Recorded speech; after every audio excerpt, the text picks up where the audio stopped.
And I think we'll go ahead and get started. I don't see more people logging in here. So we can get going. I'll give myself a quick introduction. Some of you may have met me at conferences or in person or seen me in passing. My name is Alicia McLean. I'm our National Sales Director at Roth IAMS.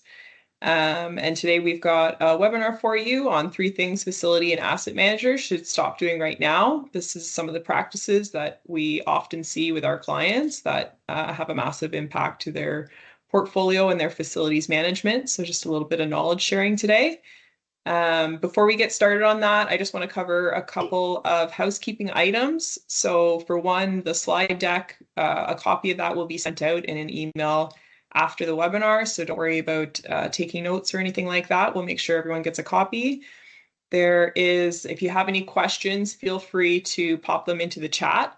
We'll probably hold questions until the end of the webinar if we have some extra time, but feel free to type them in as we go along so you don't forget. There's also a feedback poll at the end of the webinar. If everyone could just take a couple of minutes to fill that out, it's just a handful of questions, but it really helps us to make sure that we're putting out the content that you want to see and that we continue to improve upon our webinars moving forward. And the last note I'll make is that if you've attended our webinars before in the past and you find them helpful or you find the content today is relevant to you, then I would strongly encourage you to check out our thought leadership page. You'll see that there will be a QR code on the last slide that will take you to that as well. And I'll pop a link into the chat, but there's lots of content in there in terms of upcoming webinars as well as blog posts and past recordings from other webinars as well that could be helpful. And with that, I'll hand it off to Bill, who is our CEO and president and presenter today. Awesome. Thanks, Alicia, and thanks everybody for attending today's webinar. Hopefully everybody can see our screen. And as Alicia said, I'm going to walk through 3 things that facility and asset managers should stop doing right now. And so this is really just things that we see that are fairly common practice as time goes on, less and less so, obviously, as people evolve, but wanted to just sort of highlight some things that can get in the way or cause some hiccups in organizations as they're looking to evolve and enhance their facility and asset management programs. So just real quick, an introduction of myself. Bill Roth, President and CEO of Roth IAMS and co-founder of Slam Technologies. It's been almost 30 years, it'll be 30 years in April, that I've been working with public sector entities and institutions across North America on everything and anything to do with facility and infrastructure asset management. And I very heavily involved in a number of industry associations like APA, NSPMA, NASFA, OASBO, and a bunch of other organizations to try to stay close to the market so that we can see where people are at and what their main issues and how they're struggling. So in terms of our agenda, I'm going to just start a little bit with what is integrated asset management. Then I'm going to go through thing number 1, thing number 2, and thing number 3. I didn't want to give away the ending during the agenda phase, but we also have a bonus thing this time. So in fact, there's 4 things that we are recommending that facility and asset managers stop doing right now. And as Alicia said, we do have time at the end for Q&A, but please do type those questions in the chat as you think of them or as they come up. We do have a few polls intermixed as well, so we'll be looking to get some thoughts and feedback from you guys. And hopefully, based on those responses, I can tailor and adjust the content over the course of the next little bit of time. So jumping right in with what is integrated asset management. So Roth IAMS is integrated asset management strategies. And so just wanted to define what we mean by integrated asset management, because we're going to use that as a sort of a guidepost on moving through the 3 things plus the bonus thing here over the next little while. So when we talk about integrated asset management, we always recommend that our customers start by focusing on excellence in capital planning. And the reason that we do is that typically from a risk management perspective, if you have critical elements within a building that fail, bad things happen. Buildings shut down, God forbid somebody gets hurt or worse, but your ability to deliver your regularly scheduled programs within your facilities and on your campuses can be dramatically impacted if you have unexpected failure of critical building elements. And so we're not saying that you shouldn't be dealing with operations or performance or any other aspects of your facilities, but if you're going to look to achieve excellence in one, we recommend you start with capital planning excellence, because that is where the biggest risk management issues can arise with that unexpected failure. Operational excellence is sort of the second phase of the integrated asset management approach that we recommend. Again, you're going to actually start operating your facilities much earlier in their lifespan than you're going to need to do capital repairs and replacements. However, again, this is not where a timeline of how and when you should start to do things. It's really about where we recommend you start with gaining that excellence. And most people's portfolios, have more older and existing buildings than new buildings as well. So if you're starting from now and you've got some 30-year-old buildings and some brand new buildings, that's again why we say go capital planning excellence first, and then look at operational excellence. And what we mean by that is enhancing and improving your preventative maintenance programs, looking to extend the life of those building elements, so that your capital planning process and your deferred capital renewal and maintenance becomes less by extending the lifespan of those elements, as well as creating a better functioning and operating indoor environment for the folks that are using your facilities. And the third and final element of the integrated asset management framework is what we call performance excellence. And this is where you're focusing on energy efficiency, optimizing indoor air quality for enhanced productivity of the users within the space, and just generally dealing with a better functioning facility as it relates to things like building automation and air exchanges and energy consumption, carbon production, that sort of thing. And really and truly integrated asset management plan, process, or program is where you can find that sweet spot between all three. And that's sort of the ultimate pinnacle of the integrated asset management approach, is where you are achieving excellence in all three of those things. And so, as I said, we're going to use that framework as sort of a guidepost. So each of the things that we're talking about today are going to kind of tie into one or more of the areas of the framework. And so thing number one that we see get in the way of a lot of programs is working in silos. And we see these silos across all three areas. Oftentimes within an organization, a different department may be responsible for each of these three areas. So achieving excellence in them and hitting that sweet spot requires cooperation and collaboration amongst the teams. So we're going to launch our first poll here for staff, for our attendees to provide some feedback. So if we could pull that poll up, please.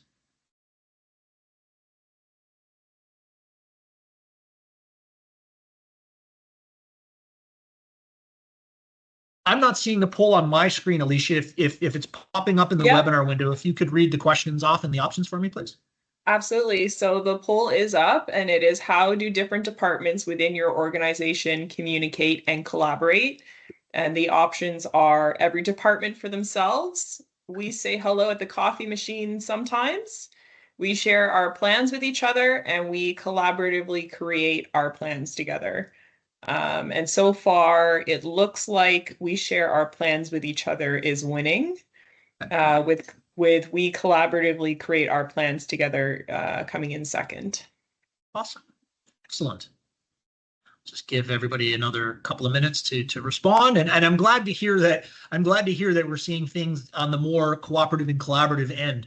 That's great. And again, I think as programs evolve, we're seeing that cooperation and that collaboration increasing, and obviously the ultimate goal is where all of the departments are working together to create their plans. So thank you for your response, and I'm glad to see that we're not too heavy on the everyone for themselves methodology. So even in collaborative and cooperative organizations, there's always going to be departments, and the thing is that departments are different than silos. You can have multiple departments. You can have a construction department. You can have a planning department. You can have a maintenance department. Having departments isn't bad. It's really what barriers or walls exist between those departments where they become silos. And so there's a reason why silos exist, and some of them have a benefit from an organizational perspective in some ways. And so, when we speak to customers, and even within our own organization, right, as you're building departments, and as soon as you put a line on an org chart between two groups of people, you have the potential to create a silo.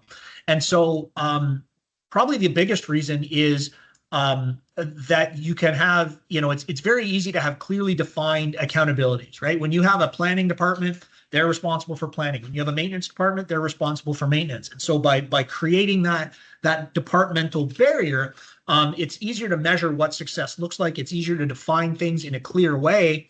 And you can concentrate, technical expertise inside a specific group. You can build that center of excellence, if you will, because, as the saying goes, birds of a feather tend to like to flock together. When you have more departments inside an organization, it does create more leadership opportunities, right? If you have 2 departments, you have 2 department heads. If you have 5 departments, you have 5 department heads, which creates more leadership opportunities, which from a succession planning and organizational growth and a retention and recruitment perspective, there are lots of benefits to those organizations to have more of those roles for people to look to grow into and to look to, to build a career plan around. And probably the most common is this is the way it's always been done. We've always had these departments, so that's why we have them today. Our structure hasn't evolved in many, many years. And so, over time, not only have we had these departments, but these walls have built up, just through the passage of time and the differentiation between responsibilities. And sometimes there may be conflicts between one department and another. You may have goals that are not in direct alignment, which, that'll often trigger the silos. So, why are silos bad? How do they get in the way of integrated asset management and the goal of achieving that sweet spot? As I said, back to the diagram that we shared. Well, it's typically bad for corporate culture across an organization. This has nothing to do with asset management. This really just has to do with the quality of the work environment within the organization. But if you do have that us versus them mentality, and to be honest, some internal competition is never bad. But if it gets out of hand, then it can really become toxic within the organization. Oftentimes as well, the left hand doesn't know what the right hand is doing. And you see organizations kind of tripping over each other, or where there's overlap in terms of how the groups, areas the groups are responsible for. You can end up disrupting your users of your space because you end up tripping over each other. For example, we've seen organizations, a maintenance team showing up to do preventative maintenance on a piece of equipment that the capital renewal team is literally replacing at the exact same time. So not a huge waste of time, but obviously those resources could have more effectively been allocated to a piece of equipment that wasn't getting removed and things like that. So it just looks bad. It kind of causes a problem with resource allocation, and you can oftentimes spend more money because you end up kind of stepping on each other's toes. The upside of having sort of a group of similar staff with similar areas of focus is that you can create that center of excellence. However, if there's too many people that are too like-minded together, you can oftentimes get like a lack of diversity of thought or ideas. And that diversity can oftentimes bring unique solutions, as opposed to, well, this is the way we've always done it. This is the status quo, or this is the way that we would approach it. Sometimes by adding those different perspectives, you might come up with a better solution than you would have with just, a bunch of planners, a bunch of really good planners in a room that don't have, say, a maintenance background or something along those lines. We've seen lots of times missed opportunities for synergies, which can waste money. And so if your only goal is to deal with maintenance versus capital. You may have a missed opportunity to improve, during your capital renewal program, to improve by enhancing enhancing the maintainability of the new equipment that you put in. Or maybe you don't, if you standardize on a specific piece of technology across your portfolio, maybe you reduce the need for diversity of parts, and you have better opportunities for training staff that become experts on specific types of equipment. That's sort of the Southwest Airlines model, or the old Southwest Airlines model, where we only fly 737s so that we only need one set of parts, and all of our mechanics know how to fix those buildings. There's opportunities integrating maintenance and capital to do that across portfolios. And that's just one of many examples where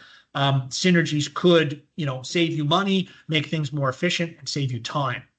So what shouldn't we do? And so, we're not suggesting that you get rid of all departments and you sit together and sing Kumbaya. There's a reason and an upside for having those departments. I think the critical piece is, how do you make sure your departments don't turn into silos? So what should we do? And again, this has nothing to do with asset management specifically. This is more about corporate culture, and building that cooperative and collaborative corporate culture within your organization, so that as you're building and developing an integrated asset management program, that the culture drives you more towards that instead of pushing you away from it. And so, if you look at things, even where there are departments, because again, you need departments, and there's valid reason for it. But how do we make sure that we create a one team culture? And honestly, the biggest driver of that we see is, you need a champion within the organization, as high up as you can get. The higher up, the better. Who really believes in that one team culture. I don't know how many times I've seen, or I've heard from customers, we want to do things differently, but our leader doesn't see the value, or our leader promotes competition within the organization, or we'll collaborate when this person retires. And so it doesn't necessarily have to be the top person within the organization, but the more senior, the better. To be a champion for the culture and for that integration of thinking and planning. You want to make sure you get the right people in the right seats within each of the departments. And again, having the leaders of those departments bought in is really critical. Again, even if we have senior leadership that's bought in, I have seen instances within organizations where it's like, we've got these 4 departments that are on board, but the 5th department, we're just waiting for Joe to retire. And when Joe retires, then we'll bring them into the fold. And so having those right people are important. If they don't exist today, manufacture opportunities to collaborate. Now, again, this group seemed to be fairly cooperative and collaborative, which is great. But even if you're doing pretty good, if you can do better, try to find more reasons to cooperate throughout the planning cycle, throughout the planning and the execution cycle. Get people more involved in, earlier on in picking projects and looking at options to again, I'll just use another example. How do we manage our risk in terms of renewing our facilities, look at opportunities for energy savings and or carbon reduction, while also taking into account the maintenance requirements and the maintainability of the new equipment that we're putting in. That's a conversation that would probably require 2 or 3 or more departments, depending on how your team is set up. So if we can have those conversations early, there's more buy-in, there's more opportunities for those synergies. And one of the most, if you measure something, if you create an accountability, if you have a key performance indicator for a group of people, they're going to work towards meeting and achieving those goals. And so how do you create within your organization joint accountabilities across those departments, so that the only way for Department A to succeed is if Department B and C are engaged and in their workflow and in their process. If you create that, you're again, even if there isn't that culture necessarily, you're going to drive that accountability and that shared responsibility for achieving success. So again, that comes down to the KPIs and the goals. So just a couple of examples of joint accountabilities for, and this is not an exhaustive list, but, how do we reduce our FCI, or our facility condition index, while at the same time increasing the amount of preventative maintenance we're doing? Most capital renewal teams and maintenance teams are on different groups, and the only way to do that would be to look at what are the maintenance requirements? How do we make sure that when we install this new equipment that we are going to do that preventative maintenance so that we can extend the life of that new equipment? Because the best time to extend the life of a piece of equipment is when it has its full life ahead of it, right? So which is immediately upon installation. That's one example. Another one that's more focused on, say, your end users is how do we limit the disruption over time to the users of a particular building or area of campus or group of buildings, which would take into account all three areas: capital planning, operations, and performance. So how do we build programs or projects that take take into account as much of that interaction and disruption of the site, so that we limit that? Because unfortunately, anything that we do on site, well, not anything, most things that we do on site relative to maintenance or capital or performance enhancement is going to provide some level of disruption to the site. So if we plan to tick as many boxes as we can with a plan or a project, we can reduce that disruption, which will obviously make our end users happier. So again, the last thing to look at is when we talk about our plans, I've seen many organizations that have, there's a capital renewal plan, and there's a maintenance plan, and then there's an energy plan, and there's an ADA or accessibility plan. And they're all spreadsheets, or they're all in different software. And oftentimes, again, this is where people will trip over each other, or somebody will come in a month later to do an ADA renovation just after a capital renewal renovation took place. And, they're either forced to tear up newly installed elements or equipment. That's just a huge, waste of time, waste of money, wasted effort. So our recommendation is for every organization to have a single consolidated capital and maintenance plan for the portfolio, which, really is, if you do have separate plans, is, basically everybody put their plans on the table and start to share them, look for opportunities for improved performance of the plan. So, excuse me. So as an example, what HVAC equipment needs to be replaced first? Then look for more efficient options instead of looking at just simple payback. If I've already got to replace a rooftop unit in a facility, even if there's not a huge opportunity for energy savings from a simple payback perspective, if I've already got to do it, what incremental cost could I spend in order to get some level of savings to achieve our performance goals? Or address a range of issues at the same time. Take into account your condition, your regulatory, your environmental, your functional requirements, enhancing the performance or sustainability of your building, tying all of those things into a single project or a single program across the portfolio generally requires input from multiple different departments. And so these are the plans where we think you get the best value for money, however you define as an organization value for money, across all of these areas of competing departments. So that's thing one. Thing two, which is really focused typically more on capital planning and operational excellence. And again, these are things that we see a lot of organizations doing, but we recommend that consider doing things a little bit differently. And the second thing is thinking in the short term. And so we're going to start up our second poll here. And Alicia, if you can read out the options as well as the summary of the answers, I would greatly appreciate it. Absolutely. So our second poll question is, how far into the future do you plan? And the options are plan, 1 year, 2 to 4 years, 5 years, and longer. The responses are only just starting to come in, but we're kind of seeing a range between 1 to longer. Oh, looks like 2 to 4 is winning at the moment. Awesome.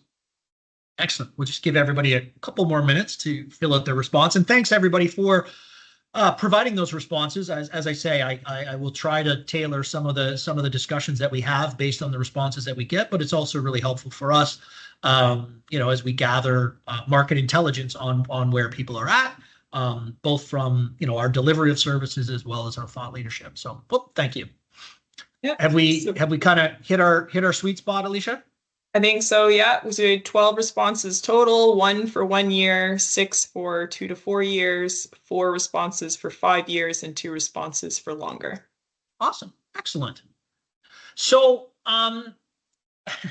why do we see a lot of organizations, and certainly, that 1 year, less than 5 years, that's kind of what we're talking about as short term. So I think the majority of folks sort of fell into that, and we'll talk about what we mean by planning as well and defining exactly what that looks like. But ultimately, why do people think in short term? Well, we do live in an instant gratification society, right? You only live once, and if you work for a publicly traded organization, you may be, your main responsibility or your main area of focus may be quarterly financial results. But the other, it's not the only reason, but obviously what's in front of us immediately, we have a higher level of certainty, right? The further out we go from today, the less certain we are of a needs. And even if we look at it from a facility condition assessment perspective, right? The best roofing person in the world, if they look at your roof today, is going to be hard pressed to tell you, oh, that roof's going to last 13 years versus 14 years, right? So, but if they look at it today, they should have a much higher level of certainty of what's the likelihood that this roof is going to fail in the next, 6 to 12 months. So the closer we are today, the more certainty there is, because it's things we can see, we can observe, we have information, and a lot can change over time. For folks that are a little bit more seasoned and a little closer to retirement, oftentimes, if you're going to retire in 3 years, I've heard from several folks, well, that's the next person's problem, right? Or that's somebody else's problem. Which, again, it makes sense. And so, but there are drawbacks to it. And for the organization, a longer term view is probably a bit more sustainable. Some of us are so busy putting out fires that we don't have the time or the capacity to look at anything that isn't right in front of us. Just simply because of resources. I don't know many organizations that have more resources today than they did 10 years ago or 20 years ago. And so we're all being asked to do more with less. And so sometimes that means, when there are fires all around, we take that near-term look. It's easier to gloss over problems in the long run because you can't see them. They may, situations may change that impact the issues. But it's also generally, harder problems take longer to fix. And some of these problems that we've created for ourselves are decades in the making, right? Our deferred capital renewal and maintenance backlog issues are the result of decades of underfunding. We're not going to turn that ship around 180 degrees in no time at all. So sometimes it's easier to keep your head in the sand and only look right in front of us. So why is this a problem? Why is short-term thinking an issue or a concern from an organizational perspective? Well, when we're talking about facilities or even campus or site infrastructure, we're talking about assets that have a 50 plus year lifespan. So looking only, within the next 5 years or even less, 1 year, 2 years, is such a small part of the overall life of the asset. And depending on where it is in that 50-year lifespan, it can vary, a whole lot. And if you're making business decisions about these facilities, a 5-year plan can, sometimes only tell you some things because it can be very different from a longer term outlook. And I mean, so many of us are dealing, so many of us, I presume, are facilities folks on this call, but most of our stakeholders and most of the people that we, report up to or that provide us funding, they're not facilities folks. And so when we talk in the short term, even though we may know that in the long term things are going to be very different, it may create an unrealistic expectation of what the future is going to look like, and we can end up making bad decisions today based on that near-term data. And so, just in terms of looking at this facility, this is just an example of a 5-year view of capital renewal needs, right? So we've got 500,000 in year one, 3 million drops down to 2 million then under 1 million, and just under 1 million. So this, this doesn't look too bad, right? I mean, yes, there's some things to do, but it's a little spike and it drops off. And this is not dramatically different than what we see from a graph on an older facility. However, once we start to look at the 10-year view, right? This example is, hey, we got a big spike, big relative, but then it kind of peters off over time. So, it's probably worth making that investment because overall, year over year, it's flat, or, there's generally a trend down from 26 to 33. So this is just an example of a 10-year view. Now, this is a 10-year view that's totally different. The first 5 years are exactly the same, but we see a massive spike of need. This is obviously an older facility, or a facility that hasn't had as much renewal work as the one over here. But these 5-year plans are exactly the same. But my guess is most folks would make different decisions today looking at these different 10-year views that you would miss out on if you only looked at the 5-year. And obviously, the longer you go, 10 years, 20 years further out, more and more information, more nuance can come out based on that same first 5 years of a projection of needs. So what shouldn't we do? We can't forget about the short term and only focus on the long term. The short term is where risk exists. The short term is where we're going to look to address any of our fire and life safety issues and our critical failure issues from a risk management perspective. But so we can't just look beyond the horizon. This is not an or issue. This is an and issue. And so, again, what should we do? Again, it comes back to leadership. We need, if you are a senior leader within your organization, we really believe that you need to look both at the short term as well as out to a longer term planning horizon. If you're not, if you're not the senior leader, then I think it's about influencing those folks to take a longer term view. Don't just look at 1 year. Don't just look at 2 to 3 years. Don't just look at 5 years. Look beyond, so that you're not making decisions today that you regret 5 years from now, because that second 5-year horizon is as different as those two examples that we talked about. One of the best things that can support a more of a long-term view, and this ties back into that operational excellence, is moving from reactive to preventative maintenance. I always look at preventative maintenance when I'm talking to customers about, we want to move, we want to do more preventative maintenance, but we don't have enough resources and that sort of thing. The challenge is that it's like exercise, right?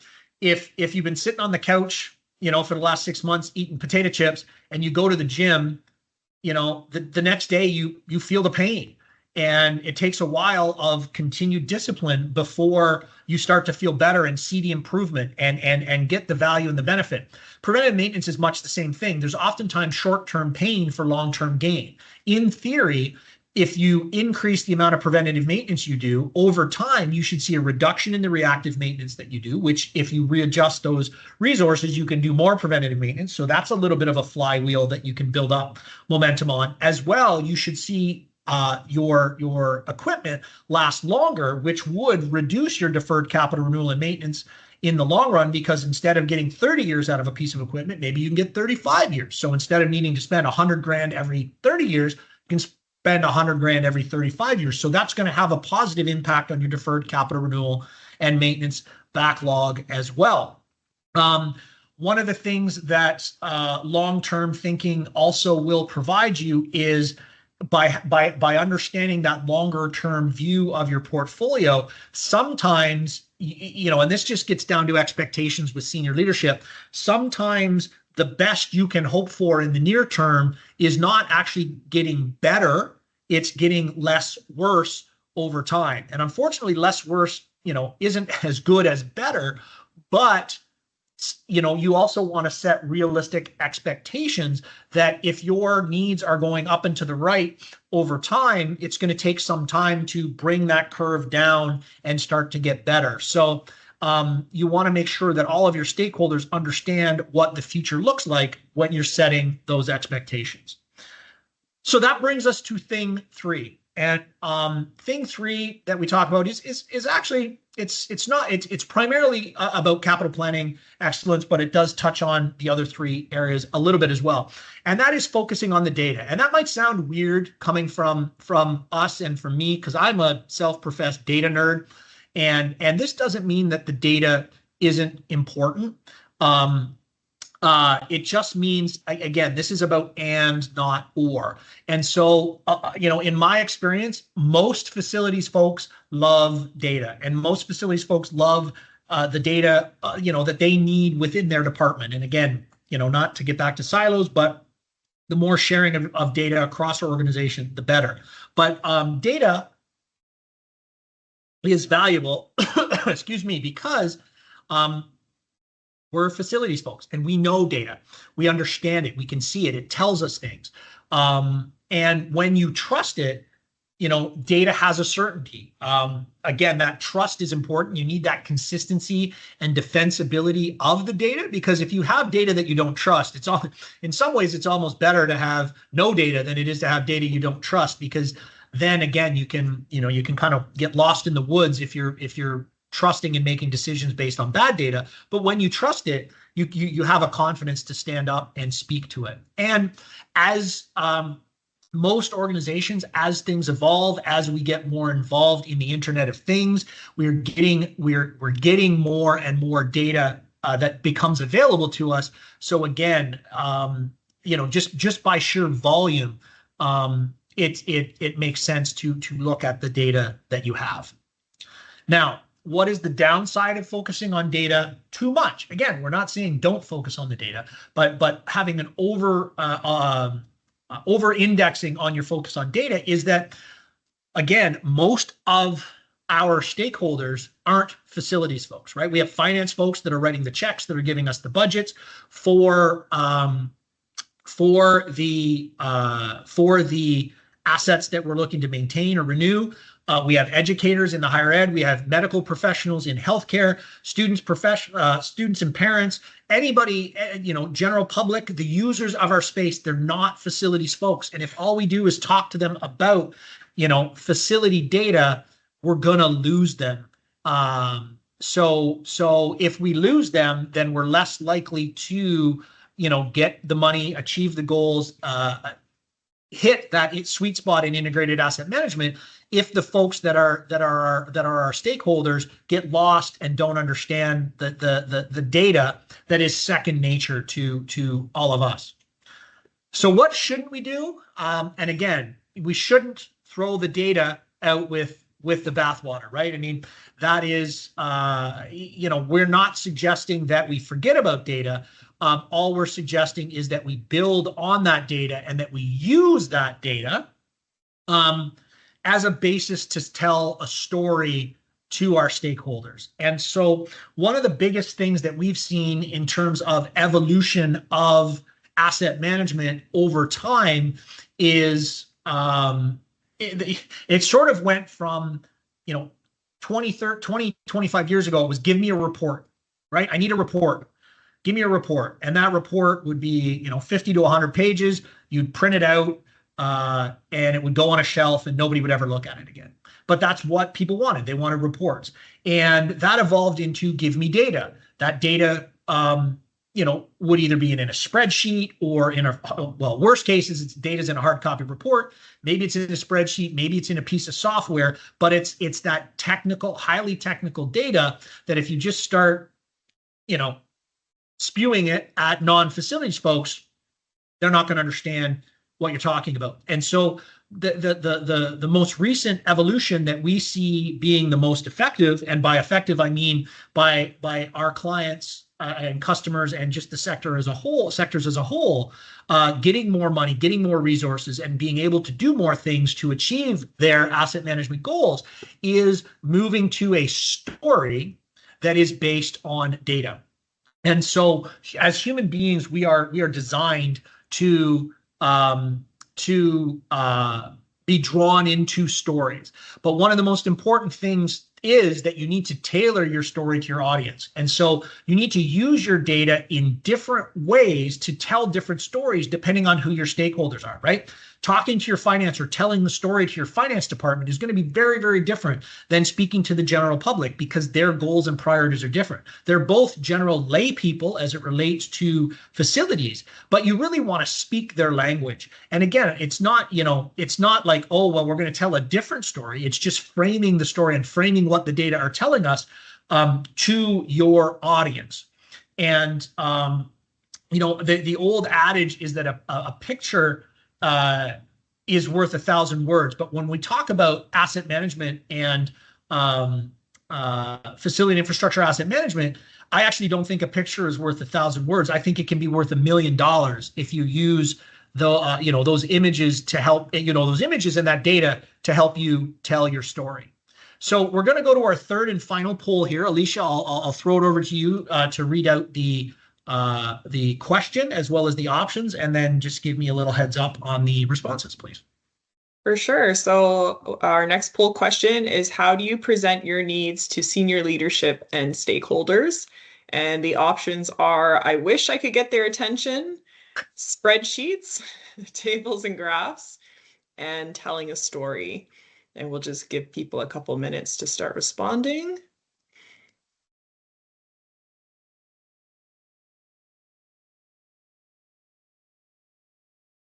So far, tables and graphs is winning. Cool.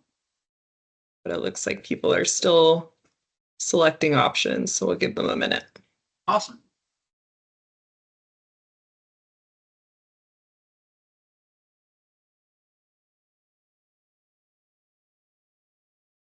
So we've got 50% at tables and graphs. Nice. And then 21% at telling a story and Great. 28% at spreadsheets.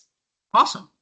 Cool. Well, I'm glad nobody put I can't get their attention because I again that's a little bit of a bigger issue. An answer I heard more 5-10 years ago. So that's awesome. And I'm really glad that again, back to that, a picture is worth 1,000 words versus a picture is worth $1 million. I think that is really, really important. And, again, we're data people. So when we see the table on the left, that might tell us a story. But for non-facilities folks, the graph is going to even be that much more because, it's really easy to see what the trends are. And again, back to the previous graph of one 10-year graph versus another, it's much easier to be able to see that and to be able to get people's attention. Now, it's important not just to show the graph though, but to explain again, in this particular case, yes, you know what, we do recognize that this is a bit of an older building. There are some pieces of equipment. There's ways you can drill down into this and what is that $3 million? Is it all mechanical? Is it HVAC? Like there's more layers to this than we're going to get into today. But ultimately, it's your job as the expert to translate this graph into the story that you would like to tell. Whether that is, in this particular case, I would suggest that it's probably worth making that, $5-6 million investment over the next couple of years because it levels out. In the other example where we had $4 or $5 million down the road, maybe you're going to not make that investment today. So, telling your story based on the information is really where you come in, presenting the data in such a way that, again, your audience, based on what your audience wants, based on what your audience needs, based on their backgrounds, you want to tailor that, but you want to tell the story of this facility, not just provide the graph. So our bonus thing, we said 3 things. We're going to give you a bonus thing here at the end. And so really what we're talking, and again, it does touch on all 3 areas. A lot of it has to do with capital planning. But, one of the things that at Roth IAMS, we're on a little bit of a crusade, if you will. So one of the things that we're asking people to do is to stop saying deferred maintenance or DM. And so if you notice throughout the presentation, I use the term deferred capital renewal and maintenance. That's the term that we use. We don't really care what you use as an alternative. But what we've seen is, again, back to the fact that many of our stakeholders are not facilities folks. When non-facilities folks hear the term maintenance, the number one thing that they think of is changing the oil in their car, because most people have automobiles and most people know, hey, every 5,000 miles you change the oil in your car, and that's maintenance. When you go to somebody who that's their frame of reference for the term maintenance, and you say, I have $1 billion of deferred maintenance, it becomes very hard for them to connect the dots and go, well, they think, wow, that's a lot of oil changes. That doesn't make any sense. And so, again, a lot of where we find ourselves today, 50 years ago, it was about deferred maintenance. We're not doing the maintenance that we should be doing. Now, because of that deferral of the maintenance, we now have a lot of capital renewal needs that have come up because we haven't extended the life of those elements, and those elements are failing, and we don't have enough capital renewal dollars. So we've got pieces of equipment that ought to have been replaced 5, 10, 15 years ago that are still operating in the building. That creates dramatic risk. Again, back to that failure, the failure of those major elements causing building closures or life safety issues or all the rest of it. And so while we're not necessarily putting forward a specific alternative to deferred maintenance, again, we use deferred capital renewal and maintenance. The state of Florida Board of Governors, Higher Education Board of Governors, has two different terms. They have deferred capital repairs and maintenance. They've broken it into two different numbers, and then they have deferred capital renewal and replacement. Again, we're not promoting one term versus the other. We're just recommending that deferred maintenance is not the right term because so much of it is capital renewal. The added benefit of not saying deferred maintenance anymore is I think that some organizations have become immune to the term, deferred maintenance, here we go, DM, I've heard about this for 20 years, nothing catastrophic, hopefully has happened within our portfolio.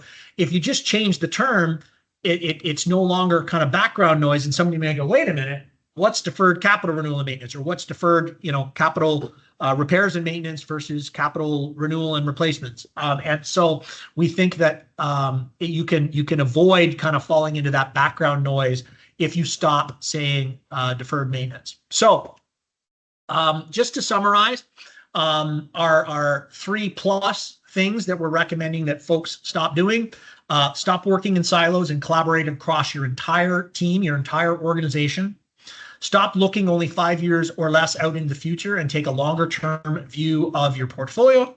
Stop just throwing data at people and start telling them a story, and tell them the story that aligns best with what their main goals and objectives and needs are.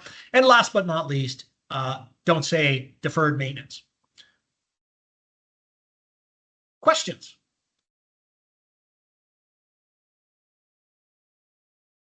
So we haven't had any questions come in through the chat so far that I've seen, but if anyone has any questions, feel free to pop them in now. We do also have the option to turn the microphones on if you want to ask the question in person as well. Can people just put their hand up if they want? Yep, that works as well. Cool.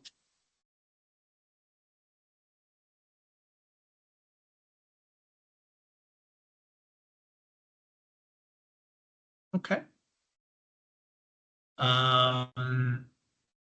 Unless anybody's frantically typing a question in, we maybe move to closure. As Alicia mentioned in the beginning, if you found this information valuable, we highly recommend that you check out our thought leadership page on our website. We have previous webinar recordings. We have conferences where we'll be attending and or presenting at, white papers, blog posts, basically anything and everything that focuses on information sharing to help organizations achieve that sweet spot. Again, back to the integrated asset management framework. So if you scan this QR code or you go to rothiams.com and you look up thought leadership, we welcome you to consume that information and provide us feedback.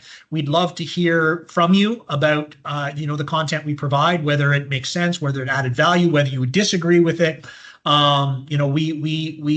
We're looking to hopefully bring to our client markets and sectors valuable information. So we welcome you to come have a look and provide us feedback and start a dialogue with us about those areas. Thank you for attending. We're going to pop up the feedback poll here as well. So if we would really like to get your feedback on today's webinar so that we can hopefully make our future webinars that much more valuable for you. If you do have questions that you just didn't want to ask here, you can reach out to me directly. My email as well as my Canadian and US cell phone numbers are right there. I welcome anyone to reach out directly. You can visit our website, as I said, and if you click that link in the PowerPoint that we send out, you can also follow us on LinkedIn, which we all is another venue for us sharing our thought leadership. So thank you all.